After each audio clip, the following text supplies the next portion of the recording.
welcome to this edition of the new EL Building Committee. We have progress been made and more to be done. I think the updates that we get tonight will be. For the update. I'll take the cupcakes, actually. We get tonight. Take the cupcakes that we get tonight. They're going to be frosted. No. Yeah, where's the cupcakes? You read it too, Beth, right? Yes, I did. Okay, thank you. Must be something like that on my mind. I'm not Yeah. sure. Maybe it was the culinary arts program that we're having there is really getting to me. But the Peter. meetings with the DOE that keep informing us, I think is the best way to put that. That will have perhaps some significant implications of how we're moving forward at this point, but that is the DOE's prerogative and their responsibility. And so we listen to that and we play their tune as best we can because they are the ultimate major sponsors of this project. So for that update, they had a meeting Monday, was it? Yes. Yeah. So we will turn it over to those that participated there and get us onto this agenda and moving forward. Excellent. Well, thank you very much, Tom. So I think it's been a little while since we all met. We've met with the Department of Ed twice, I believe, since that time, since we met as a building committee. And the first meeting that was it was a week prior to this past Monday.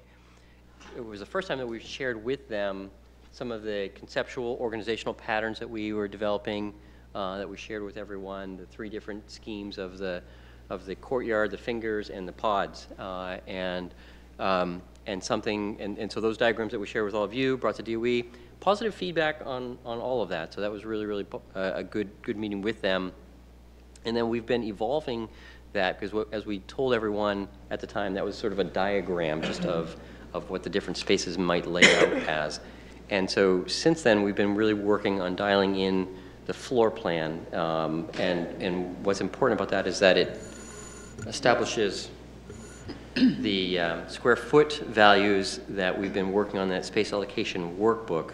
And that's the kind of follows the formula of what the state will fund. And so our exercise is to translate that Excel spreadsheet of all those spaces into a floor plan as efficiently as we can. And that's been an ongoing conversation with the Department of Ed, and we're going to update you really on where we are in that conversation. It's a process, and so it takes several times till we're there and they're somewhat comfortable. We need to be at that for the concept design. So we've got a little bit of work continuing, but we're making good effort. They're very happy with both the times that we've gone to them. We're receiving comments as they review those floor plans. We'll share those with you tonight and some of the comments that we've heard. So with that, I'll turn it over to Lisa here to run through the agenda. Sure. So the agenda for tonight is taking you through the courtyard plan diagram, so what you had seen from the last time and how the plan has evolved. But first we'll review where we started with the programming and the bubble diagrams that we had selected at the last meeting. We'll look at the site plan and updates that have happened since our last meeting, review the floor plans, and then look at the massing updates as well. We'll go into the space allocation workbook and look at, not in great detail, but we'll start to see sort of the back and forth that we've had with the state and the mini edits that we've had through that. Since we last met, the Franklin program is no longer part of the high school. So we'll show you how that impacts the student count for the overall school. And then we will talk a little bit about space utilization and the local options and where they stand to date, and then go over the project schedule. So just a quick recap on the programming exercises that we've been working on for the past year plus. This was the draft design statement that we had come out of the early programming meetings with, and we'll continue to revisit this and revise it as we move through this process. And then these are the guiding principles and design patterns that we've used as our lens as we start to lay out this school and the experience through that school. You're all pretty familiar with those, so I won't spend too much time going over those in great detail. The programming scheme that we had arrived at was very similar to the school that we saw at West Bridgewater, and it's the courtyard scheme, really looking at creating the classrooms around a courtyard, and then to the side of that having the more public spaces and the spine that's sort of right down the middle, more of the common area with great connection to the outdoors. The pros we had identified were clear delineation between community and academic space.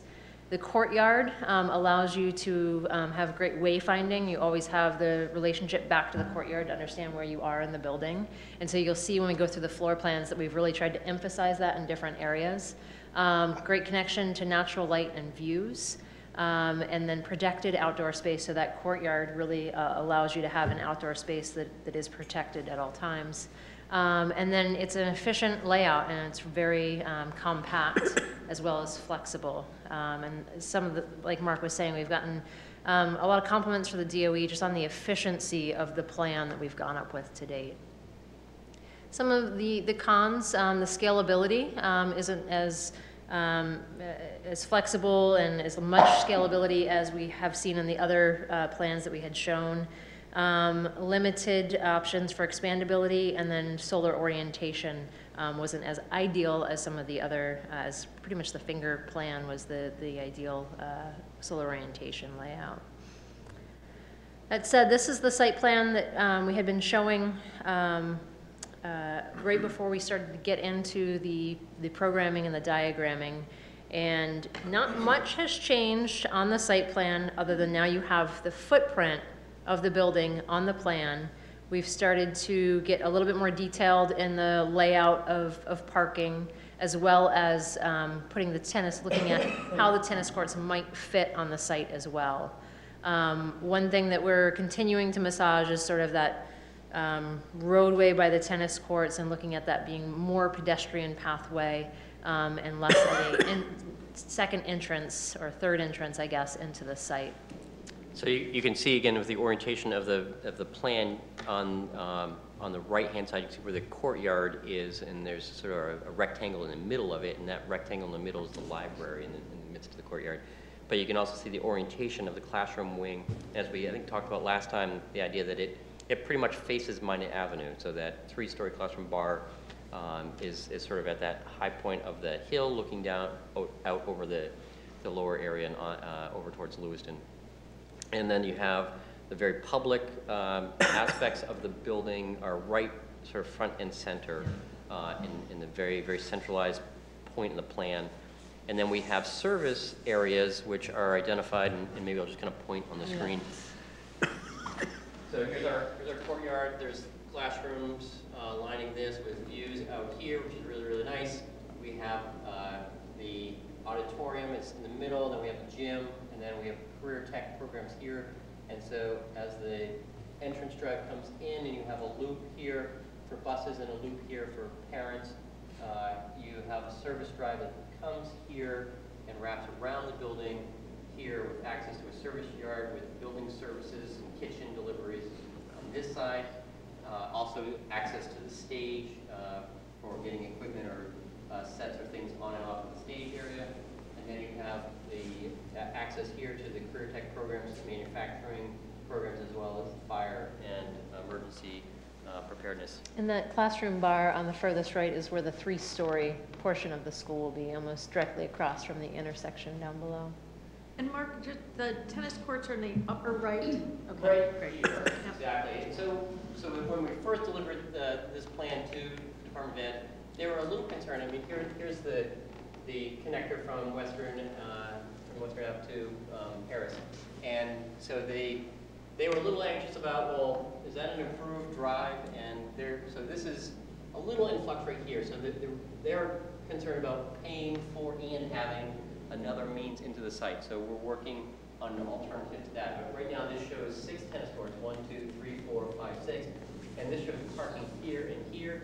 So we're looking at ways to create a little more efficiency with that. But one of the things that we've done is evaluated the cost of putting the tennis courts here versus at the middle school. And it was actually slightly less, I think, in our estimation here, but it's pretty close to being the same kind of cost for either place. So, and as you kind of recall the layout, there's a 400 parking spaces here. There's shown another 100 parking spaces here, so it's about 500 here. Originally, the state supported an idea that they would fund somewhere between 300 and 400, and they haven't landed exactly where that is yet. But and that's a function of the number of students in the school. And then we also have a series of parking lots throughout the site as well. So there's one here, and then again by the tennis courts as well. We have a practice field here, the primary stadium complex here, and lacrosse field, track and field events here, and then we have an overlay of the baseball and a field hockey field here, as well as the softball field at that location. So we've lost the practice field. Oh, it's No. No, right it's down down. here. The practice We have field, practice right field there, here. okay. Mark. So, Oh, whoops. Sorry for that. Thank you. There we go. so Mark, so what do they want us to do with that entrance? What do they want us to do with that road that comes off of Western and goes up to Harris? Do they want us to make that a bike path or a walking path? What? No, well, the primary, you mean, Bonnie, this one right here? Yes, No, that stays as the primary drive. okay, What they want us to do is not create a through way okay. right there. On a third entrance. So we may look at being able to bring this down to the tennis courts here, but it probably won't connect to the neighborhood over there. Is that Prospect Street? Yeah, I'm trying to think of, is that the slowest one, Prospect, or, yeah. That where the oak trees are on Maybe Prospect? maybe where the oak trees are. Are they still going to be able to dump snow in the same place? The building's gonna be there. Building's gonna be right there, The David. building's gonna be there, David. They're already aware that they have to find another location, because they've already talked to Filling me. that in. The city's aware they have to, they're like, where are we gonna dump our snow? So they're looking. Yeah, we're filling that in to actually, in some ways, to create that practice field. So, any So- other questions on the site? Go So we ahead, got everything on there. Bob. We got, as we've been talking about, all of the elements that we have identified as a desired basis of having all those are on there. So the only thing that's really missing from the whole school is the addition that we were going to put on for Franklin. The extra space for Franklin? We could have accommodated that square footage on this footprint. We have, what that would have done, I'll point and then come back to the microphone.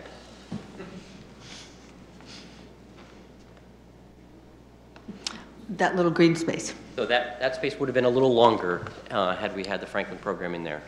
And we'll show a floor plan and where that fit in. We actually had developed a plan at one point that had that square footage in there, and we Right. simply just removed it when the decision was made not to include it. So that was really behind the building, that entrance. Not Well, necessarily. we shifted things. Okay. We So shifted things forward and Okay. had it pushed back, and it was more up front. the building would have been longer, but the Franklin program would have been closer to the front. What concerns me is that in the second or first slide that you showed tonight, it says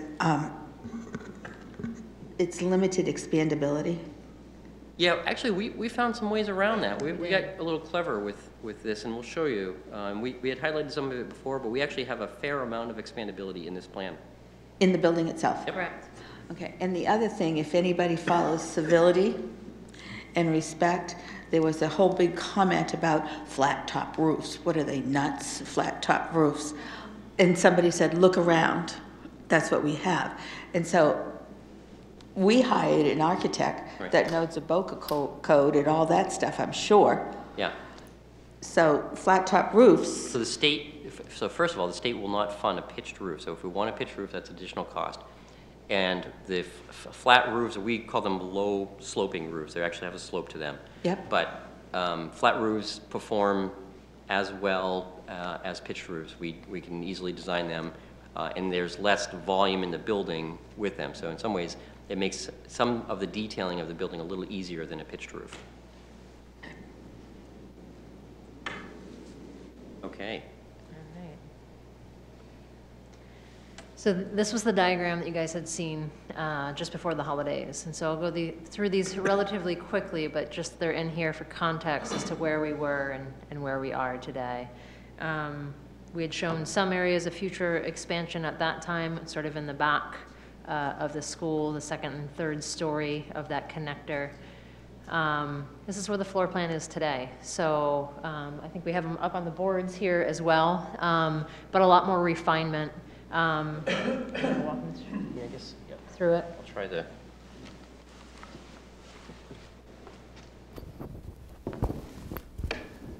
All right, I'm trying to get picked up on the mic here. So the primary organization hasn't changed, where the entrance, the main entry is located at this location in the building, adjacent to the office, so we have a secure entrance vestibule here. As you come in, this area right here represents very much the public lobby, and we have the some of the retail, we call them retail spaces, but the culinary dining space and our cosmetology. I'm trying to even think what it says. It says clinical lab, but it's part of the cosmetology program. So if you're coming in, get a haircut or having your nails done, or you're getting a meal at the CTE culinary dining room, that all happens off of that main entrance area. We've also included the school bookstore right here. So again, this has almost a public feel to it with all these amenities of retail off of it. As you come further, and the library is off of this area as well, centrally located in the building. And then this is what we're calling the commons right here, with a stair and a community stair coming up from the commons. And so this represents where the cafeteria, the primary cafeteria would be. And the kitchen and serving areas right here.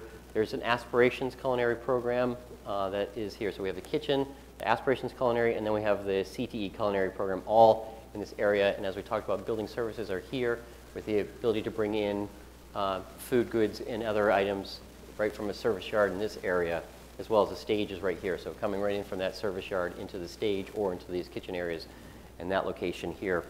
Going to the side of the, we call it the classroom or the academic side of the building, we also have a series of toilets. So we have public toilets here, we have public toilets here, and we have some public toilets over here. So we try to disperse the toilets throughout the building in ways that are very convenient off of these major circulation patterns in the building. The academic wing has we'll call it the standard classroom bars here, and we've broken the classrooms into these academic neighborhoods. I believe we have 9 classrooms that are clustered on each half of it. So we have 9 classrooms here, and then that gets mirrored up on all 3 floors. In the midst of all those right now, we are showing workrooms, offices, and student study areas. And then between the primary spine and the academic bar, we have our project areas. And so we're putting career tech programs and aspiration programs. And so these project areas link between the classroom and the common areas. And the hope is that, again, there's activity or interaction between the career tech programs and some of the aspiration programs and some of the academic spaces here. Then going over to the public side of the building, this is the theater at the very, very heart of the building. We have tickets and concessions right off of here. So we have toilets, tickets and concessions, and then a night or public lobby off of the front of the building right here. There are art rooms in the front of the building on the north side, which get great north light for the 3 art rooms that we have. And so going back from behind the stage, the theater and the stage, we have drama storage, dressing, tech shops. Then we have band and chorus, MIDI lab, and practice room. So all those feed nicely and can actually be used as spaces to support drama production. So we don't necessarily have to have a green room. We can use some of those spaces as well. And so that bar right there is kind of our fine arts or our art and theater bar. And then we get into the athletic area. We have an auxiliary gym that comes out into the front of the building right here. Again, that auxiliary gym, the primary gym, and the theater all off of that secondary lobby space with a stair that can take us up to the upper level of the theater right here, to that upper balcony. Then we have the main gym right here with seating for, I think it's shown for about 1,100 right now. We have the locker rooms behind it. And then in the back, we have PE classrooms, weight room, training, and laundry in that area right there. And then this bar is the career tech bar. So we have early childhood, we have precision machine, we have manufacturing, and then we have EMT, and then fire, all on that. And then this is the RETC SOS. So this is originally where Franklin was, over in this corner of the building as well. So this is in a quieter side of the building. So that's the first floor. So that's really the primary level that has all of the functions, many, many public functions here. And then as we go up, you'll see some of the classroom functions. But any questions on the organization of this? Yeah, Leonard first, and then. So is there an aesthetic or functional reason why the hallways taper and Yes. the gym is turned and the library is turned? Yeah, that's a question I think that everyone asks of, like, right away. Like, why on earth did you guys do that? Just because, architects do funny things at times. But no. The idea that we're trying to do is actually start to open up. So as you're here, the building, this actually opens up. And so the sense of the views into the space get a little broader as you go through. And so we're trying to take these spaces that feel a little tighter and try to break them open a little bit more and invite views into this area. It also helps to just create a little more of a dynamic feeling as you go through here, instead of it feeling just like you have two narrow parallel walls, that it starts to create an openness in space. And so that's the primary area. So then that helps us feel like this is a more connected space, this lobby to this lobby, by just opening this up a little bit and feeling that stronger, wider connection through it. So some of the less important corridors we kept narrow and longer. And so you can see how narrow this is. And this, I think, is still shown around 10 feet, where this gets a little wider and funnels into it. And it's almost, if you think about pathway systems in major cities and other things like that, the larger areas where you have more flow get wider, and then as you get to the areas where you don't have as much volume, the pathways get smaller, and it's very much like that network. Sue, you had a question? Or? So there's doors at night, like say if you have stuff, where are the doors? Yep. Oh, so we have these primary doors here, or? Like to shut off the school. Oh, yeah. Yes, good point. So, Okay. yeah, so right now what is shown, we have a pair of doors here that shut off the academic classrooms. But yeah, we'll have the ability to have doors also here that we can shut off areas of the building, so you can compartmentalize the building in the evening. You don't have to have the whole thing open. Yeah, Bill? The cafeteria, how many, what's the seating capacity? Is there a side cafeteria, or are they more private eating area? Yeah, so this is kind of an interesting, so what we really like about the way this is organizing itself is we actually kind of have this pocket in here that is probably the largest and widest area. This one has seating here. We have to start drawing, as the state said, well, you should start showing where your table's actually going to go, so we can see that. But on the second floor, so as you come up, it's almost like I don't know if you were at the West Bridgewater tour, but at that upper level where we have some tables, and Hampton had a similar feature as well. As you come up, we're envisioning some more intimate areas up there. So you have maybe some high tops and some smaller tables at that area. So this is on the second floor. It's open to below, but it's a much more intimate area, much less in the thick of it, if you will. So that's almost like that sense of creating the distributed dining. And we were able to do it just by carrying the floor up here a little bit longer. So there's doors going to the courtyard? Yeah, right now we're showing doors into the courtyard. Yeah. So there's a door shown here and a door shown here into that courtyard space, as well as doors here and here. And you have the ability, the flexibility of keeping them closed if you want, or opening them. So we could have tables or something outside there. Yeah, the thinking is that you could extend hardscape from the common space there, or even from the library, or even a shared space between the commons and the library, which would be really nice we always like to say that the 8 weeks that it's nice during the school calendar.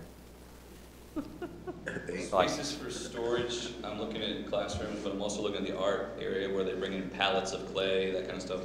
Is there storage? Yeah, so you'll see so here's the art room, and between each of those art rooms we have storage rooms and offices. And so there's a good sized room there and there.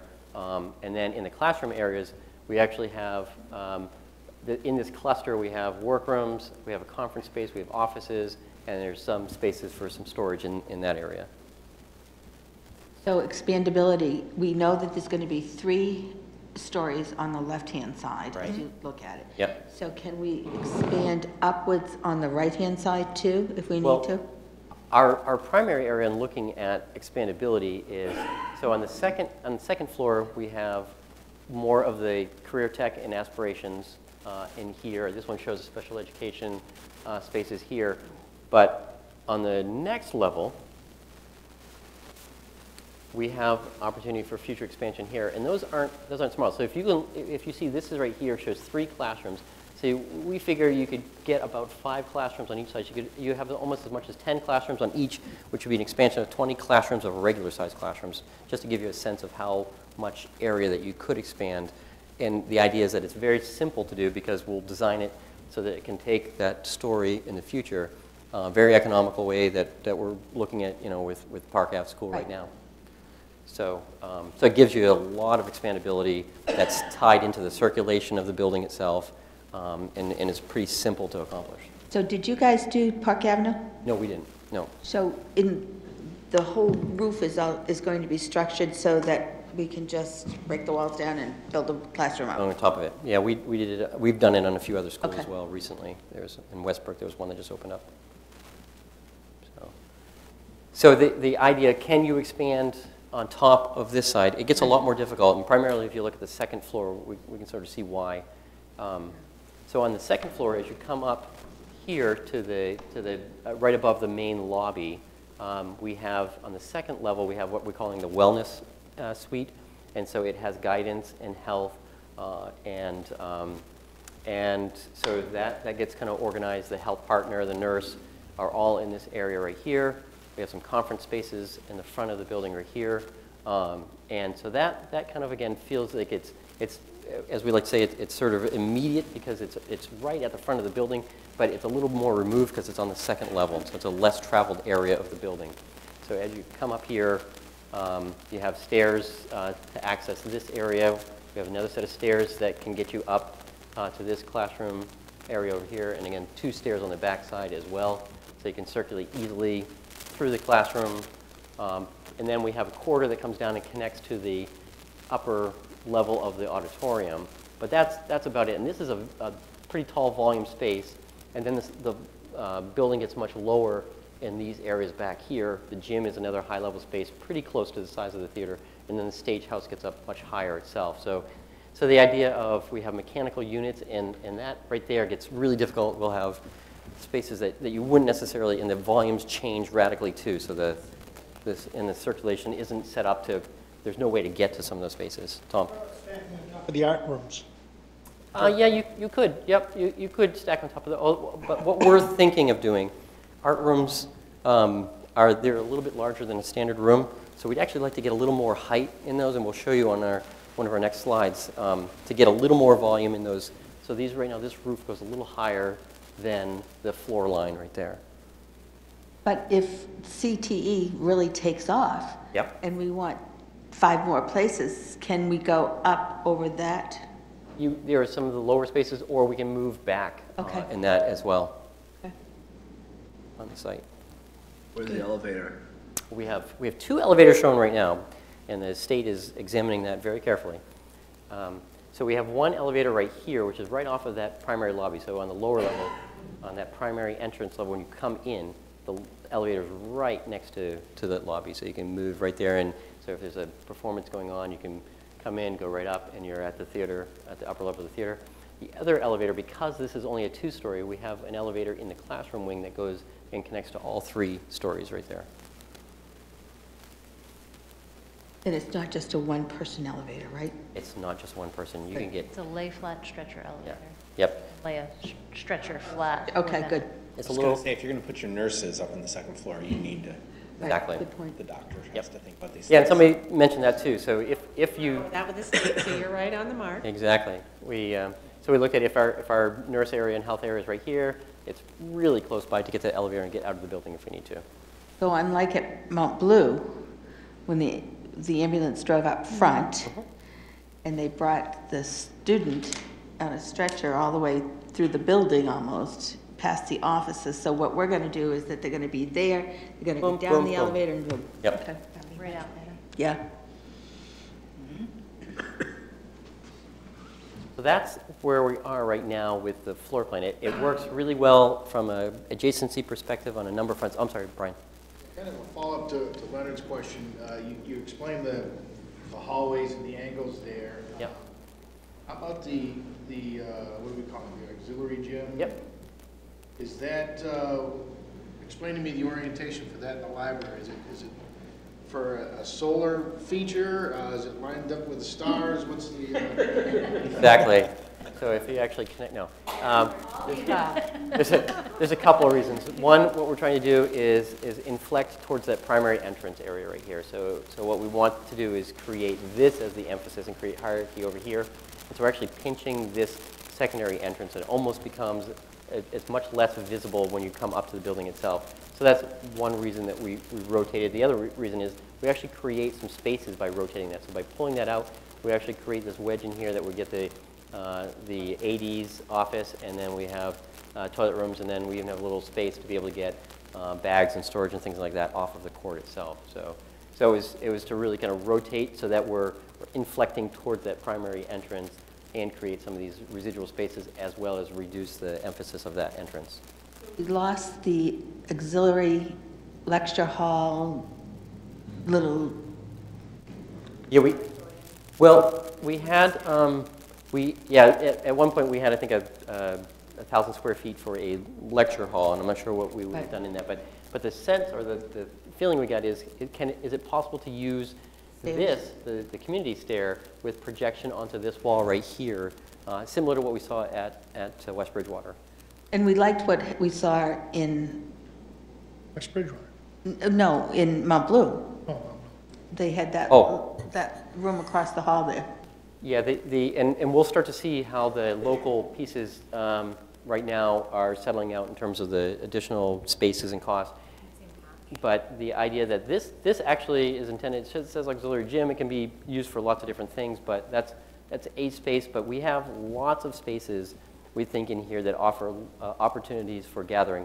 The second floor, this conference suite that we are showing right now, that actually is a good size open space that's almost the size of a classroom that has a wall that we can close off, and so that even functions as another space. It can function as a couple of conference spaces, or it can be opened up to a much larger space, gathering space as well. I failed to mention right now broadcast media and this TV studio are up here on the second level next to the theater itself, and so the control room is up here, broadcast media, so the ability to have some synergy by putting those next to each other is a pretty good relationship as well. We have enough science labs? Yes, we do. We're having quite a conversation regarding the number of classrooms we have right now. I think we have 46 classrooms, so that's a classroom for every teacher. The state is reviewing that very carefully. They ask us, and when we've provided it, Scott's, I think, done a lot of work on utilization. So at every period of the day, how many classrooms are utilized, how many are empty? And they want to know that because they don't want to pay for classrooms that sit empty. And so what they don't like to do is necessarily fund a classroom for every teacher. What they want to do is build classrooms efficiently. So if your utilization is around 75 or 80%, they want to say, okay, well, 20% of the classrooms you don't need, so we're going to reduce the number. So right now they haven't pushed us too far in that direction. We've danced around it a little bit, but, and so I think they've said, well, do you need department offices and a classroom for every teacher? And so that's, again, we're starting to get really into the sticky parts of the conversation with them right now, so stay tuned. Peter. How does that compare to the number of classrooms we have today? Excuse me, the number of science rooms I think is dramatically, well, science labs. This has science labs as opposed to classrooms with a few shared science labs. But by and large, the count is pretty close to what we're showing. I think with the exception of science. And you had extra rooms, you had to explain why there was extra rooms. Right. Absolutely. So when we talked about, the school committee approved a computer science teacher and a substance abuse counselor, that's because we were showing space for that. You've had to justify everything. Absolutely everything. They asked at our last meeting for the minutes of that meeting, the school committee meeting, where that was. Yes. And it's not just how many rooms, it's how many students in those rooms at those times. So the basket weaving class, when there's 3 students, it's not going to fly. They have questions about those. Exactly, yep. Right. One of the They've programs. lowered our special ed spaces. They've said, you only are showing 6 students in there. Why do you need a room the same size as a regular classroom? You need to be reducing those. Some of our aspirations Look and at every, elective. they yeah. have 5 people looking at this on a regular basis. That's what I was gonna ask, how big the DOE? There's, Saw 5, 6 people at a there's time. one, there's There we go. 1, There's 5 2, to 6 3, people. 4, 5, 6. Usually 6. Yep. 5 this time. And how many kids fit in the cafeteria? So it's designed to fit the entire student body One How lunch? many lunches, yeah, in 3 periods. Yeah, good point. Sorry, I'm sorry. that's right. Yes, their formula says you take your total amount divided by 3, and then you multiply it times, I think, 10 square feet per They design it student. for 3 lunches. Yeah. Which, we'll get into the size of the number of students, but that's been kind of fine-tuned as well. And so we have to catch up on some of it. So we're going to take a little bit more out of that cafeteria space below, just because we're fine-tuning, like I said, the population that the school is being designed for. So. Brian? I don't know if I missed it, but did you mention, 2 questions. You mentioned anything about weight room type facilities? Yeah. And could you talk more about the locker rooms, because I know those can be pretty involved, maybe explain the flow. Sure, yeah, actually, Lisa's going to zoom right in here. Here we go.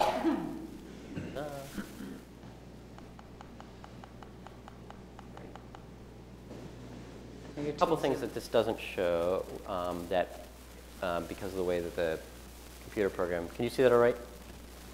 Yeah. Okay. So also underneath the large gymnasium bleachers, we have storage rooms. And so, so there's a fair amount of storage inside of the gym with doors on the ends below the bleachers. And then we have these bleachers are permanent. They retract, but the high areas are permanent, and then the lower areas. So they come down to a certain height, and then you stack them against the storage wall. So then there's a corridor that bisects the locker rooms, and so we have a PE locker room, then we have shared toilets and showers between them, and then a varsity locker room. So you have the flexibility of opening up all of it or closing off and having these toilets and showers for this side or these toilets and showers for this side, or closing it off and just leaving a varsity locker room open. Along here we have officials changing rooms with toilets and showers, and then PE teacher offices as well. And so that is duplicated. So you have four locker rooms, 2 of them varsity locker rooms, and then 2 of them PE locker rooms. And then at the end, we have a classroom, one of the health classrooms. As our most recent meeting Monday, we realized we actually are missing a PE classroom, so we're going to put the other one over here. But this volume right here is the cardio and weight room right on the end of the building right here. So the thought process was with this that it's not used that much during the school day, but the other aspect is that it's a little bit on the private side of the site. So you're not putting the cardio and weight room right in front of the building where everyone drives up. So it's a little bit more on the private side of the building, if you will. But it has full access to all of these, all of the locker rooms and the gym itself. And then so we have training over here and laundry over here as well. So that cluster right there works pretty well, having all those right tight together like that. So female, male? Yeah, so in the sort of binary world, we would have male and female, yep. So one side would be female, one side would be male? Yep. It- Yeah, equal you have the opportunity? ability actually if you wanted to, you have the ability actually to even separate it. So you could lock this, and so you could have male, female, but again, we have lots of flexibility in how we organize that. Varsity male, varsity female? Yeah, so right now we have varsity, PE, PE. So if this were varsity male, PE male, varsity female, PE female. Individual showers? If you have a game, the visitors would be on one side, right? Yeah, you could use, so for instance, if you had male varsity here, you could have visitor varsity here, or you could even put them in here. You could just close that off if you wanted to, or close it off here. So you could put a visiting team here if you wanted to, so, or you could put them here. So lots of flexibility. There's 4 rooms, and you can separate them any way you want. So the idea that the PE locker rooms would most likely not have equipment or uniforms or anything stored in them permanently. So a team coming in could use that. I don't know how many nowadays are coming in and using, they probably use a team room to gather between in halftime, but they're probably not doing a lot of showering and changing, and I don't know, most of them get on the bus and do it when they get home, so. But you had a question, Holly? Yeah, I think I could see it, though, that's Football, yeah, would want to, yeah. a plan that individual showers. So yeah, right, exactly. So these are shown as individual stalls. Absolutely, no common shower, yep.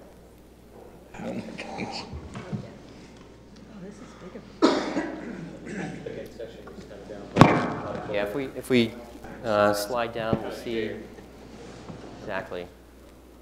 Can those locker rooms house a football team?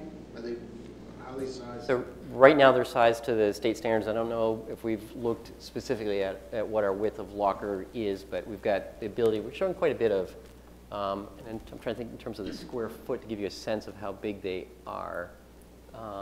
They are probably 1,500, maybe 12 to 1,500 square feet, so they're good sized locker rooms. So as we get down to this, and so again, the athletic director's office is right here, and what we try to do is look at, as this is a long public primary corridor, you have eyes on it here, you have offices potentially from the art room here, athletic director here, so that there's always there's supervision along it as you go down. But the idea that the concessions is right here, tickets and concessions, so that you can share it between the gym or the theater right there. They're 1,500 square feet. So are there any locker rooms or any showers on the auxiliary gym? No. So no dressing rooms, anything, so they have to walk across the public? Yeah, so if you, right, you'd circulate up there if you want to, or circulate up this side, and you have access to those. Yep.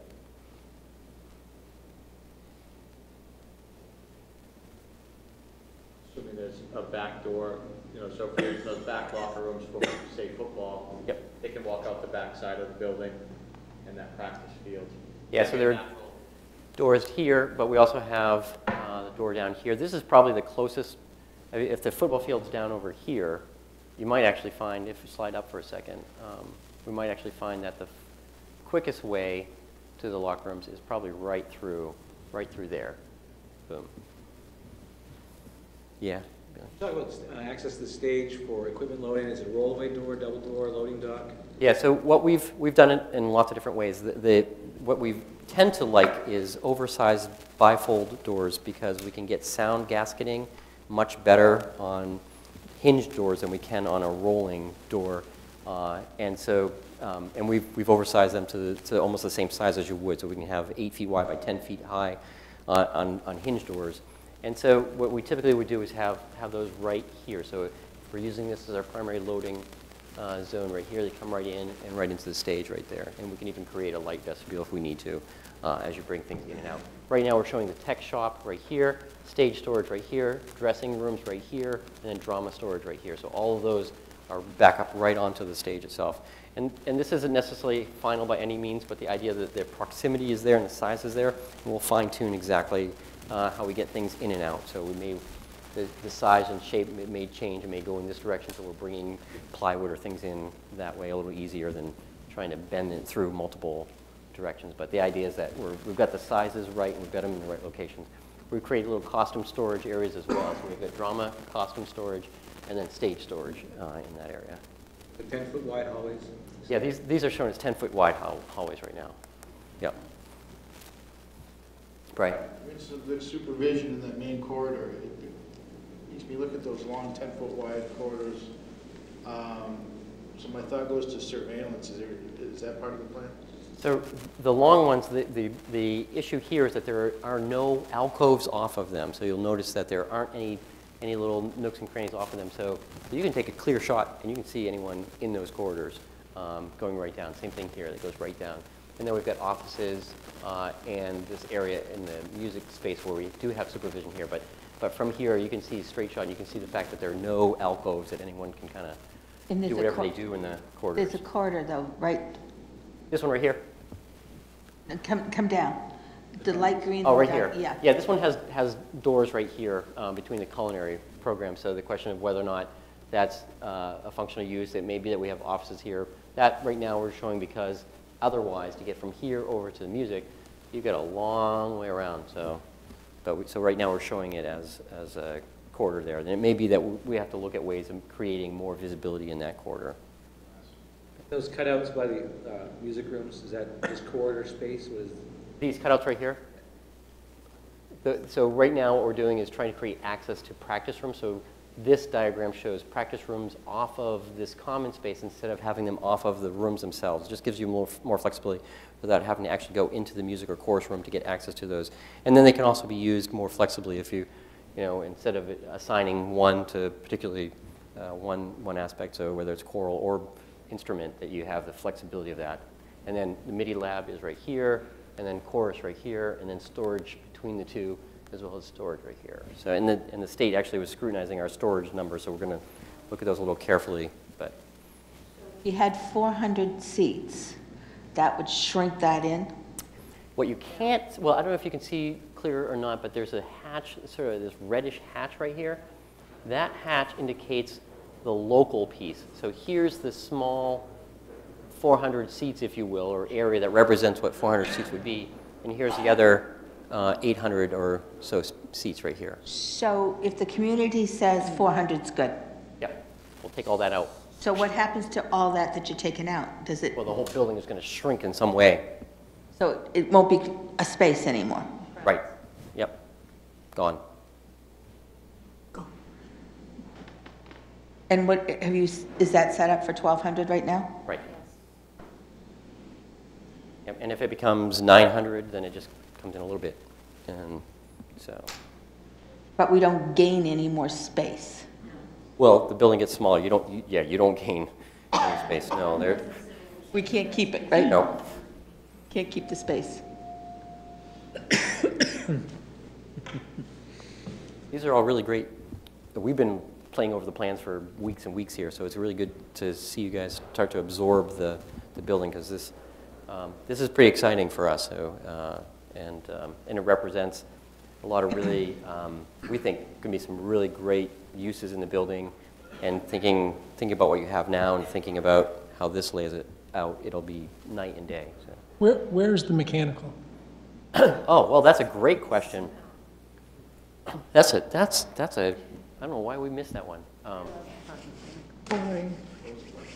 So the question is, where is the mechanical rooms? So right now we have some of the primary boilers and equipment. If we're geothermal, it'd be back here. The heat pumps and pumps for the building itself would be back here. But we have a number of air handlers that serve the building, and the Department of Ed, their preference is to have all of those air handlers that grab all the outside air, condition it, and then distribute it through the building. They're large boxes.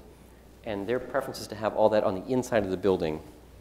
Not every architect has done that, and so we're in conversation with them to understand how that works out, because if we put mechanical room, that increases the size of the building, but it doesn't give us place for instruction. It gives us a mechanical room.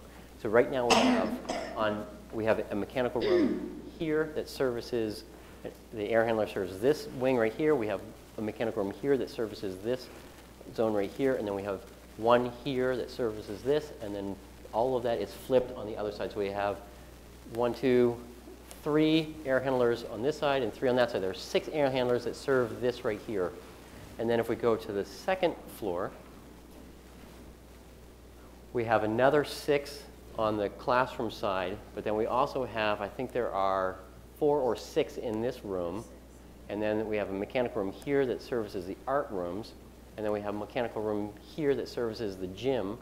And then we have a mechanical room here that services the back spaces over here. And so these all have multiple air handlers in them. And I can't remember, I think we have a chart that may have. Yeah, there are some above some of the office spaces here. So a lot of space in the building that's inside, so it's not on the roof. And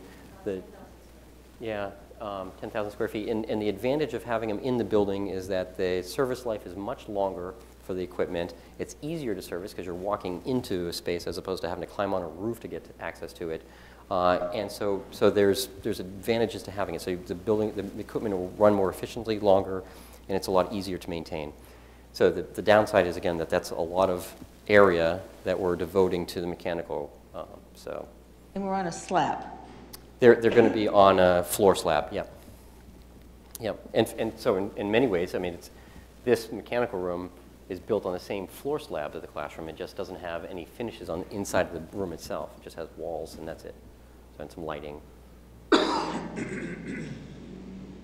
But that was, when we first went to them, we hadn't located all of those rooms, and then we had to squeeze them in and make them as efficiently as we can and size them. So we've been working hard to get that in there. We're still, we'll share, I think, with you the total square footage, but we're still not as efficient as the state would like us to be at this point. Go ahead, Bonnie. So, give me a perspective. We're not as big as Sanford. Right. We are bigger than West Bridgewater? Oh, yes, significantly. Okay. So, but not as big as Mount Blue? Close to Mount Blue, yeah. Yeah. Yep. And I have to have a visual. Yep. To see.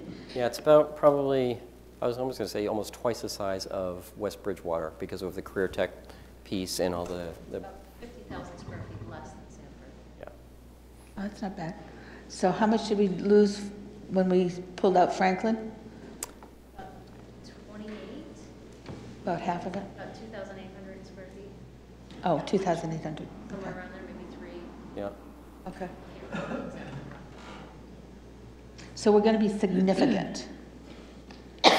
This is a significant building. We're right now around 287,000 square feet. So, yeah. So we design, when we look at schools, we look at the square foot per student. Right now, without excluding the career tech piece, we're around 293 square feet per student. Yeah, so I'm trying to think. I think that excluding. We're 193. Oh, I'm sorry, 193. Yeah, 193. 185 is the formula that the state says. We will support 185. We're at 193 square feet. If the state is making us move the mechanical inside, are they allocating additional square footage for that? Yeah, so this is the way it works with the state. So there are partners. I just want to make that clear. So they're looking at it from a couple of perspectives. They want us to design the building as efficiently as we possibly can. And so they're going to be scrutinizing this from here until the doors open.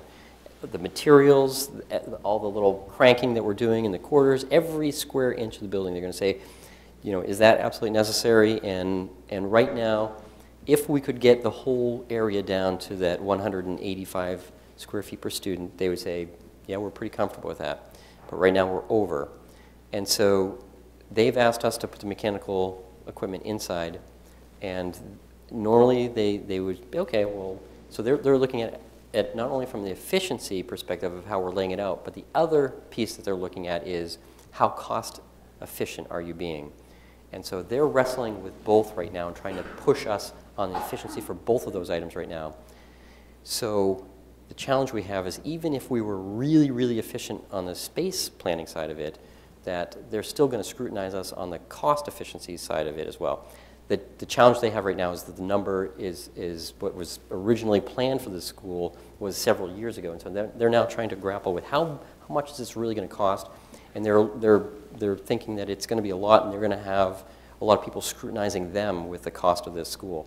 So they're being really careful about how big it is and how much it costs, and even if they think putting the mechanical rooms inside is really necessary, the challenge is that they're going to still scrutinize every dollar that we're spending on the building.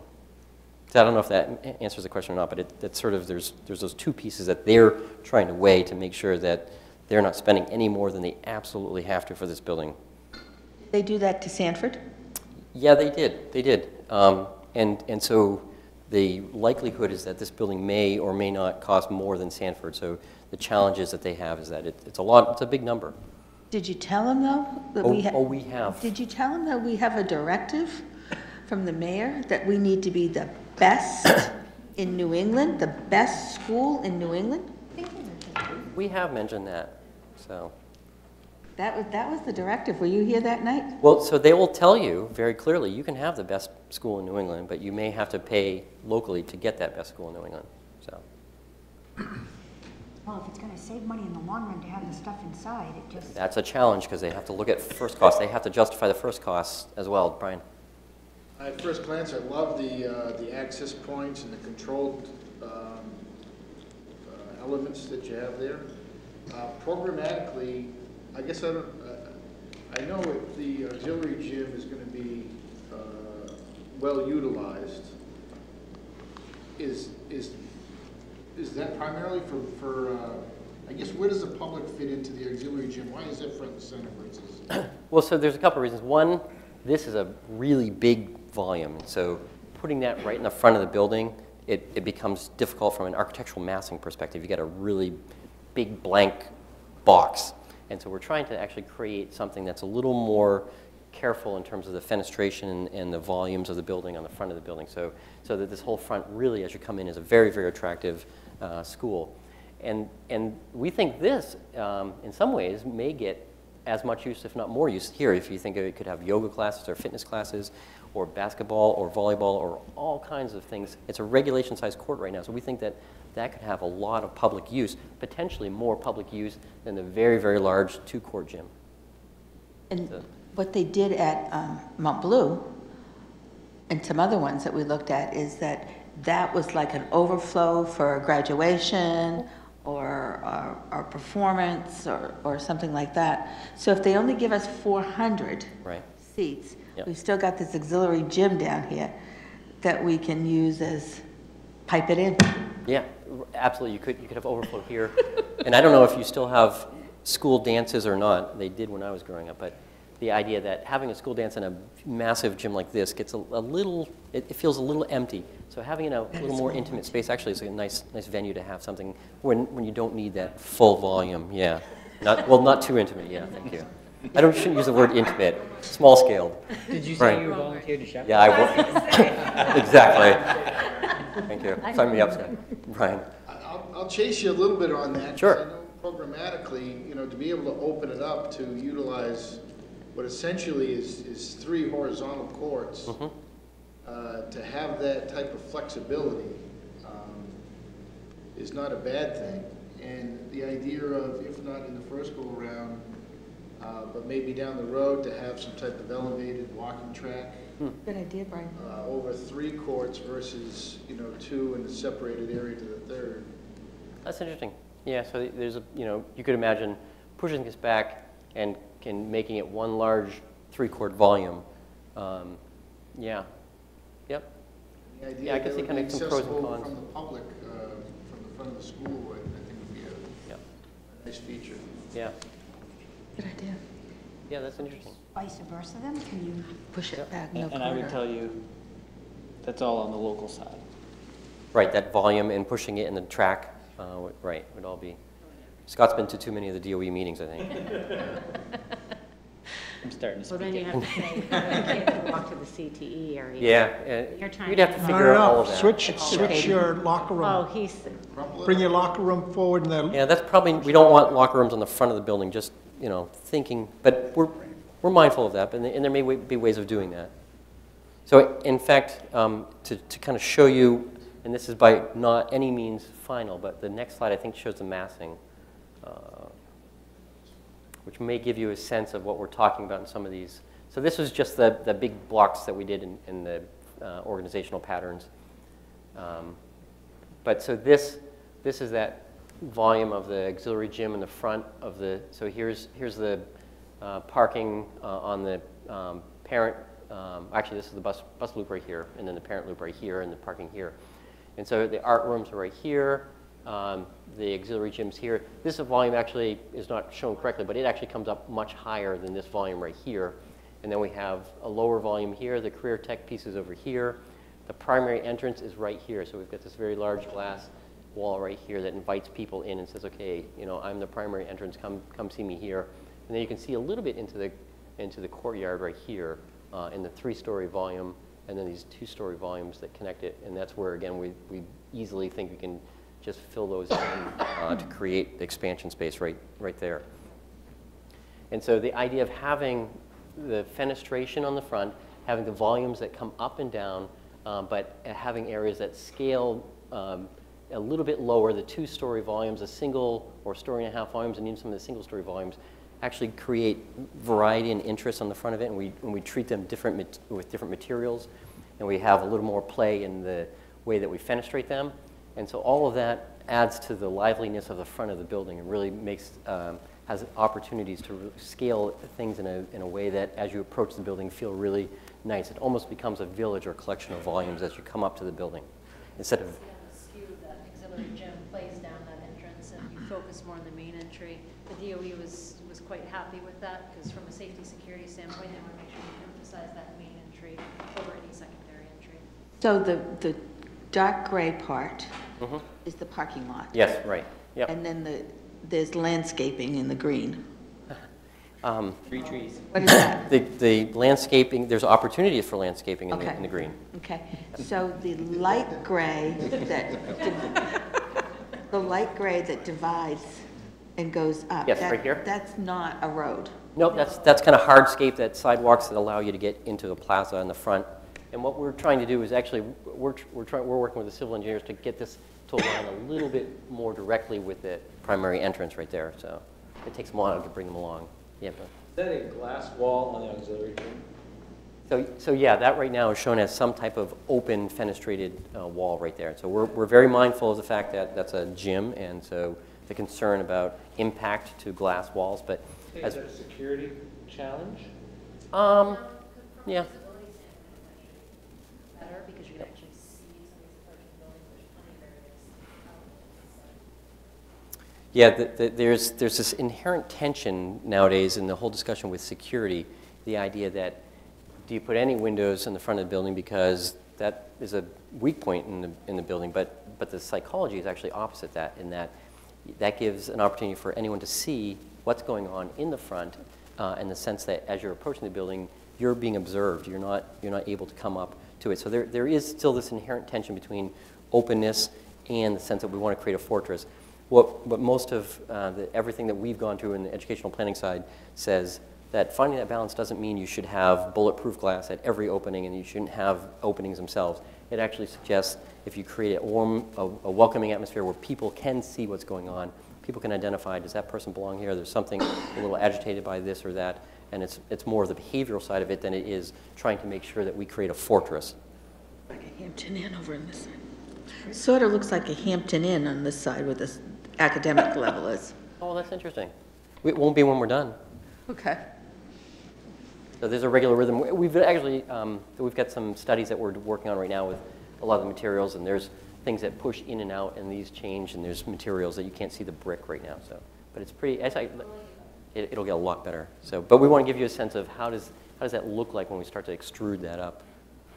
Rooftop deck overlooking the downtown. Wouldn't it be? So this is pretty, I mean, we think these windows right here that look down are pretty incredible. See that down below. I was at the intersection leaving our meeting this morning and looked right up. It pretty much lines up right with that. Very good. So is that what's going to be seen next Wednesday night? I mean, more advanced version of that. So. Okay. Good. Yeah, this is a run-through for next Wednesday night. The community forum. So it's good asking questions, because I'm sure other people will be asking similar questions. So this is one of those charts where there's absolutely no way we expect that you'll read anything on it. So we'll read it to you line by line. No, I'm kidding. What this is on the, let's see, on your left-hand side is the existing program. So it's all of, from admin to guidance to classrooms. Everything's listed out. The spaces that you have, the square footage you have, the number of periods that classroom or space is used per day, and who the teacher is. And then as you go to the right-hand side, it's the rooms that we're proposing as part of the school that support those programs on the left. Any place that you see that is in a peach or red or any sort of color are areas that we've been in negotiations with the state on whether either we need the space, the size of the space, whether it's supported by local or state, or whether it's part of their 0.4% or their 40% markup, and so our gross markup. And so what that is they give you the program space, and then you get to add 40% to account for mechanical, your corridors, your IT, your storage, all of those spaces. It's not very much space happen. So I'll just kind of page through these so you can get a sense of the level of detail that we've gone through with the state. A lot of this here is the performing arts and fitness areas, and then getting more into the technology and special services, library, adult education. Right now, the spaces that you have in the program for adult education, there will be office for adult education, but the spaces will be shared with the rest of the school. Some of these numbers will continue to come down a little bit based on our negotiations with the number of students that are in the school. This is based on 1120 for the student count. The state is holding us to 1,100 at this point. So every student, their formula is 185 square feet per student. So when you lose chunks of students at a time, you start to lose quite a bit of square footage. Seems like we outgrow the schools quick. I mean, you figure this, I mean, we don't want to outgrow it. Yep. Like Park Avenue already, it's, yeah. So the way they figure this is the enrollment projections that the district has done already. And so they look at the year that the school is going to open, what that's projected to be, and then 5% above that. And that's the number that they're designing the school for. It doesn't matter the rate of growth that we would have had over the last 5 years. No. 5%. 5%. Okay. Good point. They still have teachers' rooms? I'm sorry? They still have teachers' rooms? Yes. Yeah. Teacher rooms and work rooms. There's, I think, 2 teacher rooms, 4 work rooms in the plan right now. And we're trying to be creative about how we position them in the building so that they actually can function as more than simply just going into one area. So we split them up and divided them throughout the building itself. Much more flexible. And so this first subtotal, that line in green you see at the bottom, is talking about the total square footage from state versus local. And this is before we get to CTE. So it's just about 200,000 by state and 16,100 square feet by local with the program we have in the building right now. These are all the CTE spaces that are currently programmed for. They have a student count right now of about 210 is what it's designed for, and a gross square footage of about 48,000 square feet, or 232 square feet per person, per student. So combined, Zoom in on that one. This one? I'm Yep. sure there's no way anyone. Well, Billy, you can probably see it, but I don't know if anyone else can. The numbers.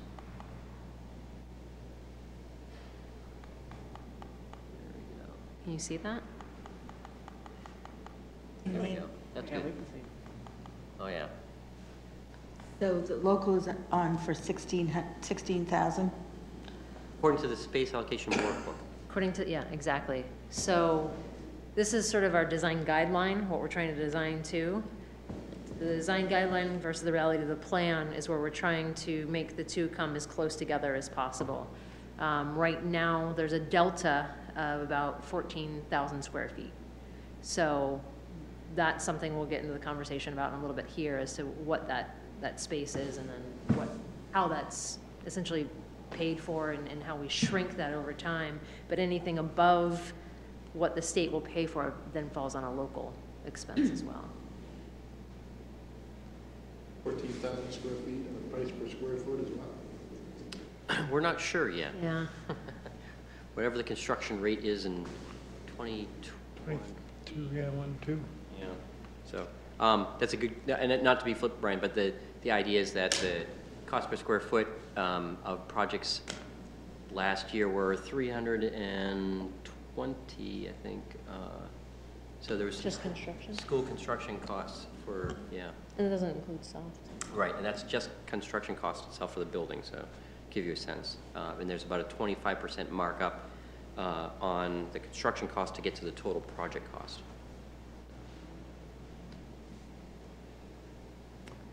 Okay, go back to the presentation here. There we go.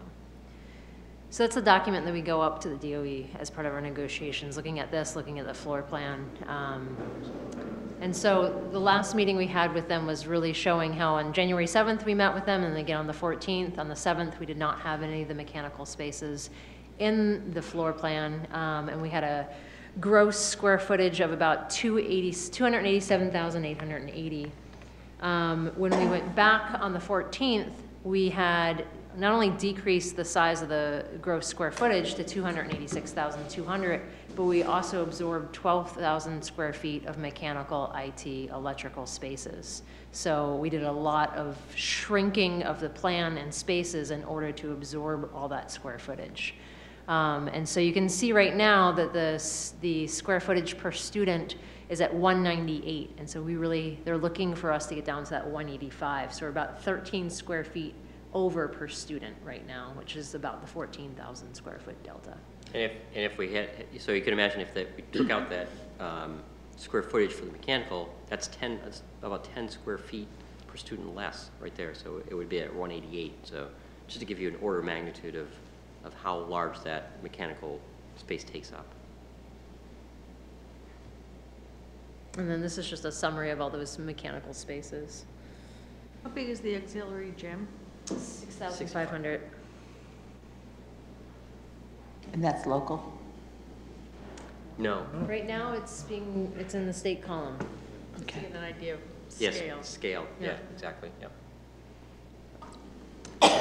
So this is a snapshot of the enrollment projections that we use with the state. So that first red bar that you see going across was originally the number we had been working with. It was 1170, and then when we backed out Franklin, that was about 50 students. So we went down to 1120, and as the state is looking at it more, they want to link it to the year that the school most likely will be open of 2023, and that will be, with Franklin removed, about 1,100 students. And so that's that bottom line with the two red boxes. Without Franklin would be Without 11. Franklin. Without Right. Franklin. So removing about 50 students from Franklin, we're about 1,100, and that's, the state has pretty much said that's the number we're going to be using. So we're building the total. They announced that yesterday, I mean, Monday. Yeah. That was yesterday. Monday, I know, it feels like yesterday. Yeah. Seems like a long time ago already. I know. 2023, is that really what we're talking about now? Yep, yeah, 2022, 23, yep, yep. Okay. And there's only one person different between the 1147 Being too and fast or 1140. too slow? Process. To build it. At least 2 years. Probably At two least and a 2 half. year, and you have a year to bid. For context, Sanford said they would get it done in 2 years, and they're 6 months behind schedule. So they're essentially a 2.5-year construction schedule by the time they're done. And we'll go through the timeline that it takes to get from where we are now, and a lot of it has everything to do with the process that we have to go through, and those steps with the Department of Education has very little to do with how fast we're moving through this piece of it. We're actually right on schedule. In fact, we're pushing DOE a little bit in some ways. We're a little aggressive, and they're saying we need time to digest this and respond to this. And so in some ways, we're getting sort of, okay, they're trying to stay up with us, but they're starting to really dig in and scrutinize the schedule and the timing of this. And we'll get in a little more conversation about that in a minute. So we've got a push here in the city for agriculture. We have nothing here for agriculture, right? On this, there's no greenhouse, there's no garden field, there's nothing, right? Right. Correct. Yeah, I think the question in our mind is it hasn't come forward in some of the programming. I think actually we can look at the existing greenhouse program and find a space for that. We think there's plenty of room to bring that in. And I know that's tied into the science curriculum right now. So I think that greenhouse structure is something we can easily look at. So we could even bring a smaller greenhouse into a courtyard. If it's desired to put it in the courtyard, yep. There may be better light if we put it on the south side outside of the courtyard, just because there's some pretty good sized walls around it, and that might cut out a lot of shadow. So, but I think we can easily locate it near that classroom wing. Okay.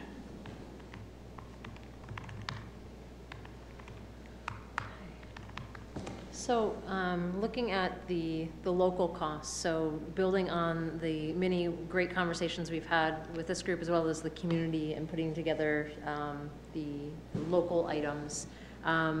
We've met with Katie and I believe Tom and Adam and Scott to really look at how do we kind of package these a little bit more instead of having so many pieces.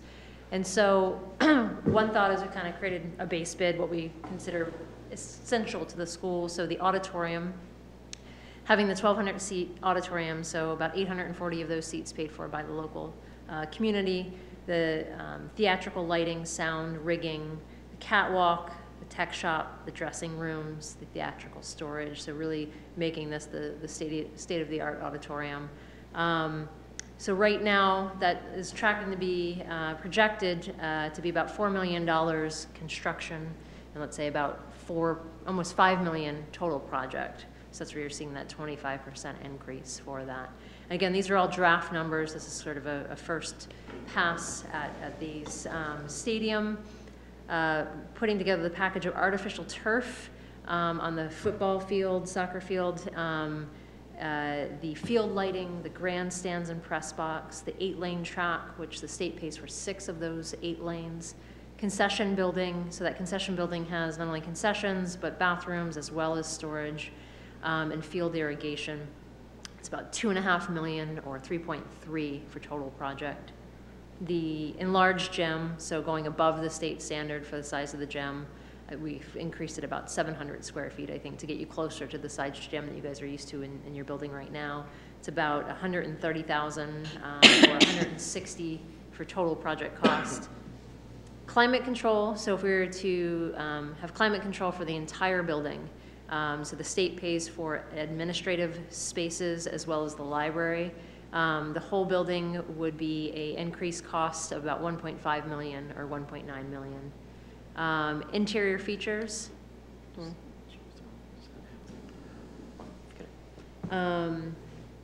Interior features, so the state is very economical in the materials that they allow us to use. So making sure that we have sort of that warm, welcoming feel that we saw at a lot of the schools that we toured, wanting to build in some flexibility to provide upgrades and finishes, the community stair, the distributed dining, even volume in some spaces. The state really pushes back on creating spaces taller than you typically would. So some of those really big spaces we want to make sure large enough so they don't feel claustrophobic. Right now that's about 1.9 million or 2.3 million for a total project. The additional parking. So the state is tracking somewhere between 300 and 400 spaces. We haven't quite locked them down, as Mark said, as to how many spaces they'll contribute to. This is assuming, this cost right here is assuming that they would pay for 400 spaces. So the additional 215, so total parking on site would be about just over 600 parking spaces. That would cost the local community about $700,000 for construction cost, or just below $900,000 for total project. So if you were to put all of those together as sort of what we'll call the base bid or essentials to the project, as we had started to kind of talk about in our group, total construction would be $10.8 million, and total project would be about $13.5 million on the local side. We started looking at, are there things that we break out as separate items to explore, whether it be separate questions or how it's approached. Geothermal was one of them, so being able to tell the story about the payback that you would have in incorporating geothermal, the 7 to 10 years, which we just found out yesterday the state is willing to pay for half of the geothermal. Or they had in the past. They had in the past. Well, if you go back, they've paid for all of it. They have not paid for it, and now we're learning that they are entertaining paying for about half of it. So that would make the return on investment even better. So that would reduce it down $1 million? That would cut that in half. Oh, yeah, that's the fun. So right there, what we're showing, because these are yesterday's numbers, is 2.2 million total construction, or 2.8 for the total project. And if the state does pay for half of that, then yeah, it's about 1 million construction, 1.4 total. And then looking at having a second turf field would be about 560,000 or 700,000. And so if you look at all of those together, those are the items that we had kind of identified with the community as adds to the project, and came to the higher levels of priorities on the list and the exercises we did at the community forum. We're looking at 11.7 million for construction or 17.1 million. What this doesn't show is any increase in square footage beyond what the state will pay for. So that 14,000 square feet, whether it's 14, whether it's 5, whatever it is, if those spaces and that size remain in the project, it will become a local cost. Yeah, clarification, that increase beyond what's contained here. So the auditorium Correct. square footage is in here, the larger gym is in here. So it's additional square footage beyond what's shown in these, that's not included in these numbers. Just, go ahead, Brian. The lacrosse program is not playing on the stadium field? Oh, Right. they would, Brian. Were they? I think they're just looking to identify that second. The one right above the Becomes stadium. a second field, it's just labeled as lacrosse. And whether you had practice on one or your competition on the other, or however you want to. Right. Yeah. We'll see a diagram of the full campus a little bit later too. Actually, yeah, we can go back to it, We'll go Brian, back. if we want. It's we had, I think, Before we one of go the first back, can we slides. just talk about the auditorium? Okay. Sorry. I was privy to a conversation after a council meeting last night, and the council met over at the Norway Savings Bank Arena, and they can take the ice out, they take the ice out of the bigger place, the bigger rink. You were there. And they take the ice out of the bigger rink, and they are hopefully scheduling concerts, activities, more activities than the RV show that they had. But they are looking at the potential of concerts or events that could have some dealings with our performance. I know they're not going to have all the bells and whistles, John. Yeah. But I think you're looking at very different But type of. let's think about it.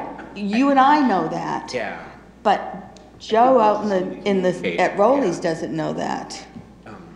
I think, yes, I can appreciate Okay, that, but very so- different event. I'm I seeing agree. very different events. I agree, but in the different. Adam and I said that we had seen Bob Dylan at the Colisee, and that was a nightmare, but they could have a Bob Dylan in that area, too. So just think through the perception of our community, that if they can do that in an existing building, why do we need that? I'm just being the devil's advocate here. Why do we need this? Why? Apples and oranges. Apples and oranges, right, Brian, to us. Well, again, part of my counter would be when we're talking about that auditorium, I wouldn't diminish the fact that that's still about student performances, and that's a big, important value that our community has to be able to offer to our students that not every community can be able to do. And so it's not only about a venue for the entire community, and that's wonderful, and that's a great mindset to have, but it still comes back to the programming offerings that we can provide for our students on site. And I agree with that. Minor rebuttal. But what I'm saying is, to the average person on the outside, you've got a venue that they can see a concert. You're talking about marketing, Bonnie. I know we're talking, I know, I'm just saying that I was surprised at that they can do that. And I was actually surprised that they would even think about that at this point of our development. Let us get the okay first with the community. I mean, that's just marketing, Tom. Marketing. I mean, I'm just looking at it at what you said about the bonds and coming doing stuff. A lot of people are gonna look at this and say, well, how is this gonna affect The taxes? Right. I really think we have to try to show them that it's not gonna, be astronomical. Right, right. So that's just information that the council received last night, that having sat here for a year and a half, that I was not aware that that was able to be. Just a brief comment. I think you probably are aware that Mark Goslin has come back to the city. Mark was the first director, I think, first general manager of the arena. We have reorganized 3 departments into 1 department. Mark is now the director of recreation and tourism for the city, and he's overseeing the arena as well as recreation and the Ingersoll facility. And Mark has been on board now probably 2 months. Time flies when you're having fun. And Mark is looking at innovative ways to try and utilize the arena and to make sure that we're maximizing all of our opportunities. I don't know how realistic it is that we're going to be able to have concerts or events like what Mark's talking about, but I do believe in Mark. And I'm sure if there's a way, Mark will find that, and it'll be a positive thing. I think Brian or someone who said that it's apples and oranges, and it probably is. I mean, there will be an audience for those events that we have at the arena, and as Scott was saying, you know, I think the work that this committee has been doing on the Performance Arts Center is going to meet another need in the community. And I think they'll complement one another more than they will conflict with each other, is my reaction at this point. And I think so too, but I'm just saying that we need to be aware of this because they can seat 1,100 in that area that they have right now, not including the ice on the floor. When the ice is out, they can put chairs in. So I think we need to be aware of that. And you're right, Tom, it's marketing, but to the person that's saying that their taxes are going up, we need to be sensitive about this too. Yeah, Brian. This probably isn't the venue to talk about it, but my understanding is that there's a lot of city debt that's going to be retired shortly. When is the time that we talk about that and include that as part of the dialogue with this important project? I'll actually invite Peter to respond to that.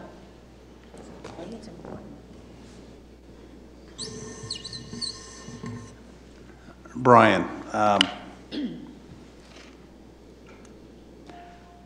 I wouldn't say there's a lot of city debt that's going to be retired.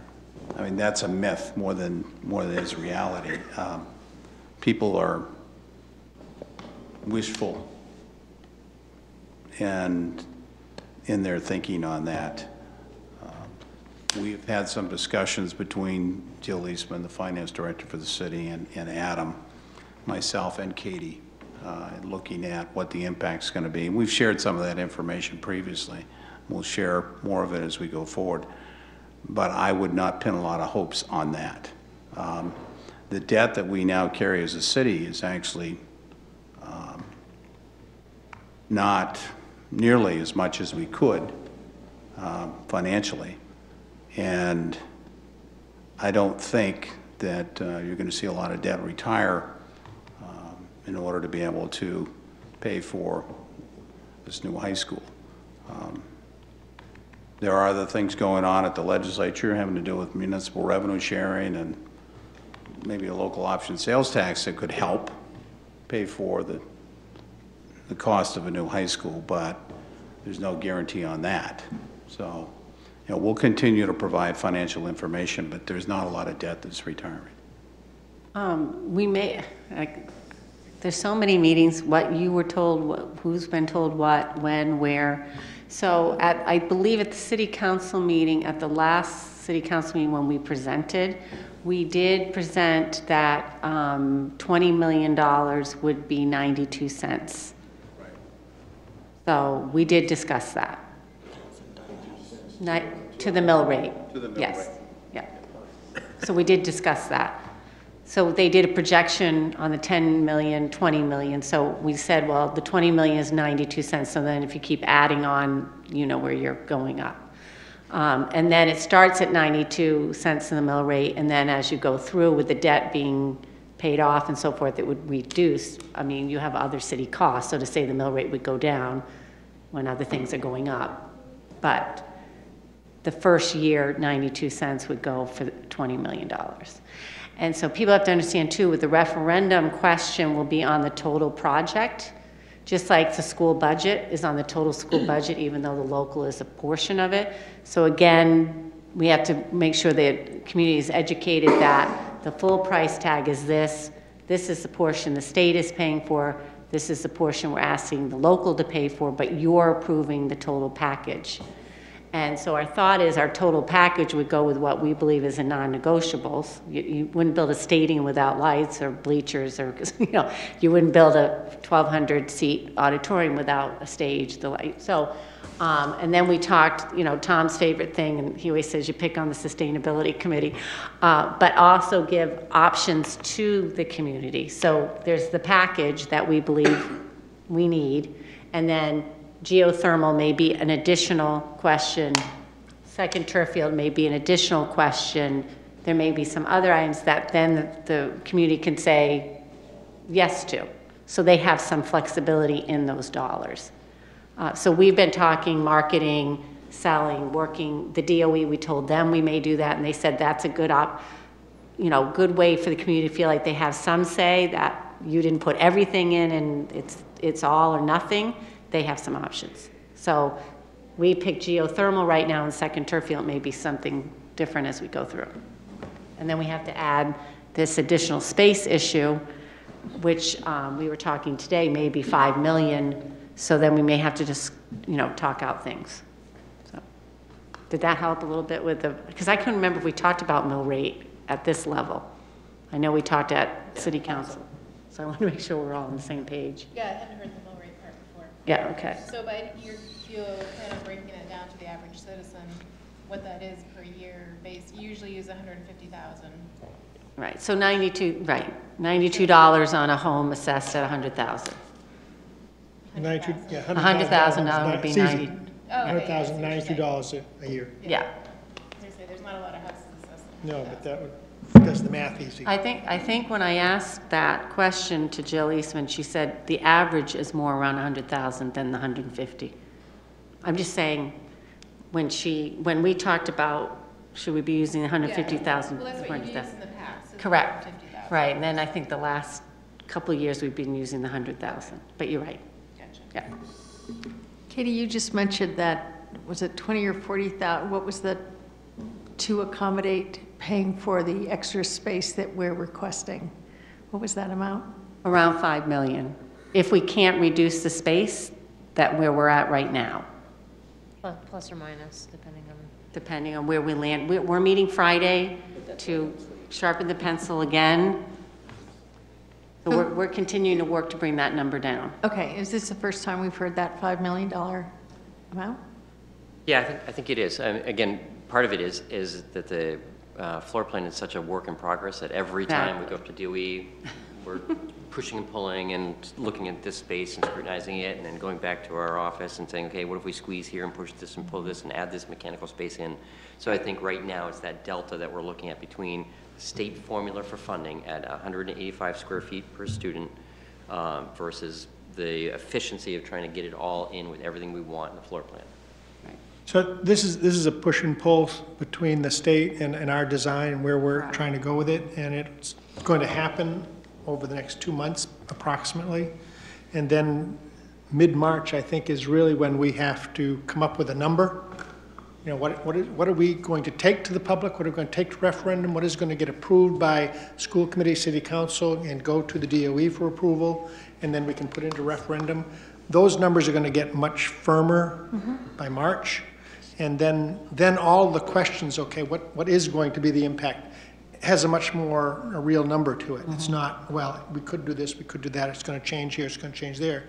By that time, we will have what we're going to go forward with, and we'll have appearance, what it's going to look like, and what would be included. So we need a couple more months development of those numbers in order to present to the public something that isn't changing week to week. And we need to be aware of that. But yeah, excellent point. General numbers saying, gee, this is what we're looking for, we think we're going to be at, is absolutely appropriate. But to get it down to what we're really going to go forward with, we can still get a couple more months of work. I understand that. I'm just thinking, and I know you're going to work very hard and it will be reduced, but that's a big nut to cover for space that we're feeling right now, even with reducing it.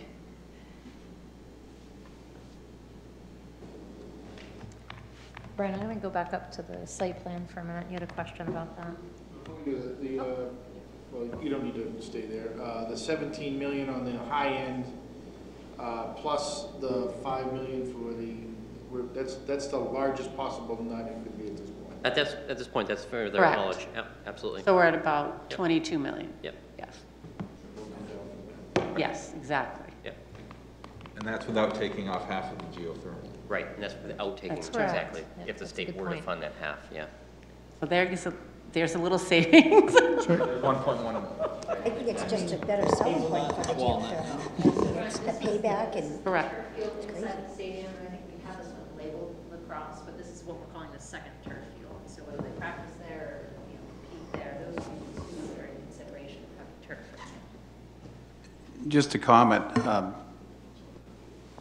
I think it's important that the citizens who are tuning in and watch this recognize that the number could be bigger. There are a number of things that have been eliminated during this process. So, what we're looking at today is not what we were looking at a month ago. Oh, you mean or 2 months ago. we were way up. We've Oh, yeah. weeded the list down. Yeah, we were at 35 million not Right. long ago. Right. I wasn't even discussing these spaces. That's correct. We're at 40 million. That's a Right. really good Right. point, Peter. People don't understand where we started and where we're ending up. Yeah. Yeah, that's a really good point. It is. That's something maybe at the forum to point out. It You know, is. having a Absolutely. slide, we were here. Yeah, that's a really good point. Swimming pool, for example. Yeah, that's excellent. No, that's an excellent point. Okay, we're going to move on to schedule. So this is just highlighting the DOE 21-step process and roughly where we're at with the concept review. That bar that you can't really read in the middle says concept review, concept conference, and then the second public hearing, which is your straw poll. So we're right in here. We're meeting with all these state agencies to talk through the sites and get letters from them to be part of our submission, and then working almost on a weekly or bi-weekly basis with the DOE to review exactly where we are as we move forward. We meet tomorrow with the city planning board Correct. section, not the planning board, the plan city review. planners. Plan review. Plan review, committee. thank you. Yeah. I don't want to think, not the Escape, board. sometimes when you escape, it works. Staff. The staff, city staff, yes. Does not like that slide. All right, we're going to duplicate it move on. and see if it, yikes. Not the slide. No, there we go.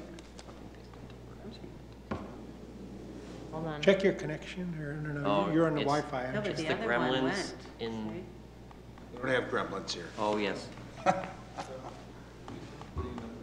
Oh, look at that. There we go. Oh, Oh. Yeah, yeah. Mark. There you Okay, so imagine. Could make it a potential Let me see if I can.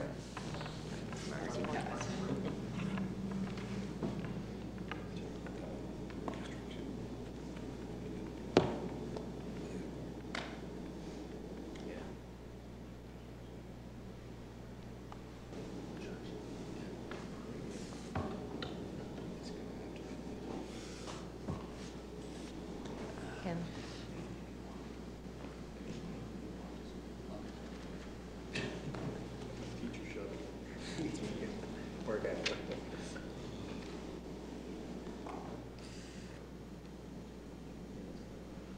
Wow.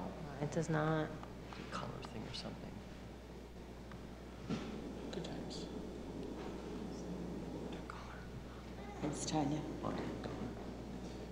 But the timeline for the Something with the school layout or is something. 2023. Then the rest of the projects, what's the timeline on that? Just close it. Oh, hang on a second, Brian. Go back to, just do a snippet. Okay, let's see if we can do that. The question again, Brian, was?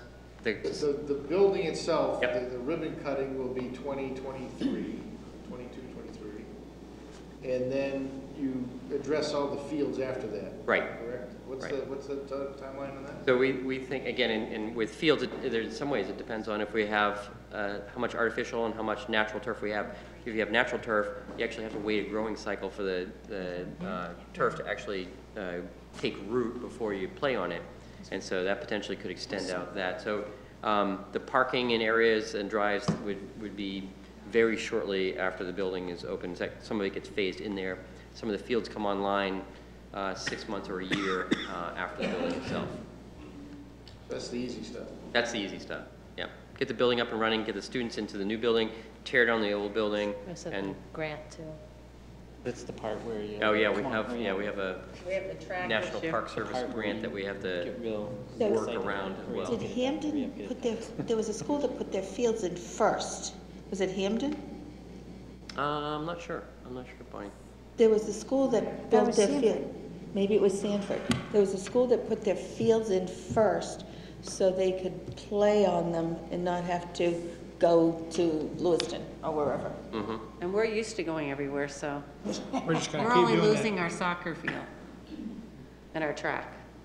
Yeah, some of the constraints are when that we have to address the track area in a very constrained window, so that may dictate what time of year that we're actually doing it.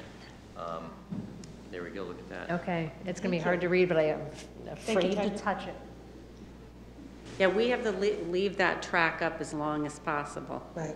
So we won't necessarily be staging on the track. They may give us some wiggle room there, but we're not allowed to have it closed, but only for a certain amount of time. So the staging will be interesting. I'm going to run you through our draft schedule. And so what this is leading up to is our target of the June referendum, knowing that we're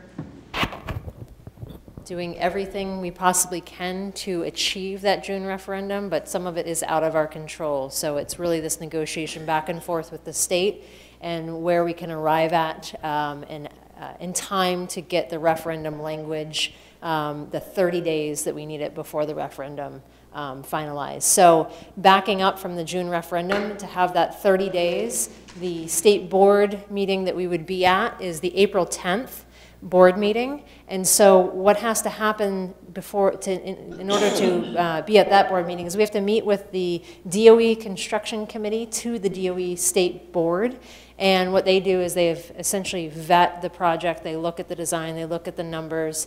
Who we've been working with at the DOE preps them ahead of time.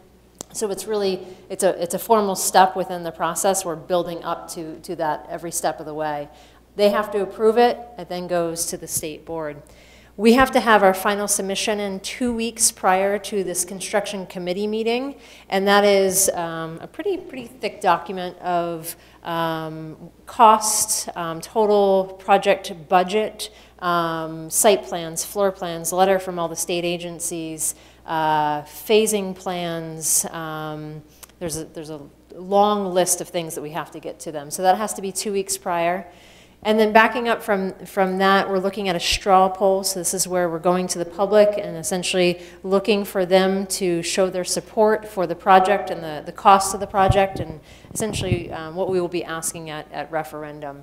And then before that, we are looking at the approvals by city council and school committee for the local items and the cost of those items. So tentatively right now, those school committee meeting approval date is the March 6th meeting is what we're targeting, and the city council would have to be a special meeting on March 11th. Everything from the top down is building up to those important meetings. So I'll start back up from where we are tonight and work my way back down to those meetings. We had our meeting yesterday with the state on the 14th. We're meeting here tonight at the 15th. As Katie said, we meet with the city planning tomorrow, the 16th. And that's one of the important steps in this concept review to talk through all of their questions and make sure all that's integrated to design and cost and have that documented. On January 16th, we have a school committee project update. And then on January 23rd is the public forum, and that's where we pretty much provide an update as to where we are at in the design process. A lot of the public hasn't seen most of this since the discussion on local items. There's a series of DOE meetings, so January 28th, February 4th, February 18th, March 4th, and then in between the February meetings and the February 4th meeting and the February 18th meeting, touching base with school committee and city council, bring them up to speed as to where we're at, as well as have another building committee meeting. So I think the 12th is on everyone's calendar for our next building committee meeting.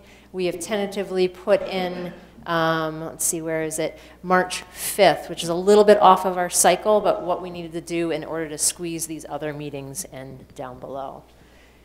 So those are our marching orders going forward from here to do everything we can to hit that June referendum. Well, if we are not able to do that, and it wouldn't be us, it would be in combination working with the DOE, we will probably know by mid-February, so whether they're going to make it, the DOE is going to make a green light for us to go to the board. They have to approve us going to the state board in April. That's not our choice, that's the DOE, because the Commissioner of Education, who's brand new, hasn't even been confirmed yet, is getting up to date on the project. So there's that factor. She has to approve it, going to state board. The DOE, Scott Brown's team has to approve it, going to the board. So we will know as we meet. We have a big meeting on January 28th to go over those preliminary total costs and review those again. And so we'll know where we are somewhat there. And then they may say, we can't get to the April, or keep going. We still have hope. And so forth. If we can't make it to the April, we will be pushed to September. And we've already talked to the city manager and the mayor today about the September election, September referendum vote. So if we don't do June, we will be September. So there's a lot of factors, there's a lot of, they have to feel absolutely confident that the board, the state board, will approve the project. And that confidence comes from our school committee, our community, and our city council, that they're confident that the community will support the local. Katie, at the January 23rd public meeting, do we talk about these variables? Yes, we're going to definitely put those out. The community knows that we may all decide to go ahead and be gung-ho and it might not work. And then, Lisa, can you just send that electronically out? Because it's an update from a previous, thank you. Yes. Thank you. Yeah, we'll go over that. Our hope, if everything goes, will be in June. If we are delayed at all, we'll be in September. How many projects does she have, the new? This is the big one. This is the big one? Yes, Okay, we're so the on last top of project. this. We're the last project in this cycle of construction. Yeah, so we're at the top of her list. Yes. And she has to be updated on current projects that are still in the work. So it's not just our project, it's those that are being built, where are they? So it's several projects. And so she's just getting on board in every department. But Scott Brown knows we're going for June. He's going to do his best to have what we need for the April, but there's a lot of variables, and there's a lot going on behind the scenes to help with the costs, with the square footage, and everything, working with the state. So there's a lot of moving parts. Katie, our next city council meeting is January 28th. Okay. The last update that you gave and that Adam participated in with the city council on the school building project, I thought went very well. Yeah. It was well received. I would ask you to think about doing an update on the 28th with the city council. Agreed. I agree too. The 28th or the 20th? 28th. 28th. Same day that we're in. Yeah. So you'll you'll be able to Fresh information. tell us Really fresh. what's going on, hot off the press. Now, we had on here that Wednesday, February 6th, we were hoping to have a joint meeting together to go over everything, so you and I can discuss whether city council gets information before anyone else. So we can discuss that.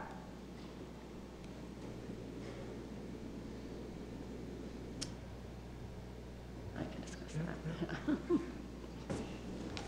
I think that's all we have for There's tonight. a lot going on. That in a nutshell is So where thank we're you. at. I know this isn't an easy process, and you guys are coming to the table and working really hard. They are, yeah. It's I feel like this squeezing, Yeah. squeezing. Yes. Exactly. Yep. So we hope you all be at the community forum next Wednesday. So we'll have to find a way to be able to have people have questions. It's at the high school, but doing some presenting, but then being able to come around and ask questions and so on. And we'll see everyone Wednesday. And thank you for all the great Yeah, questions. thank you.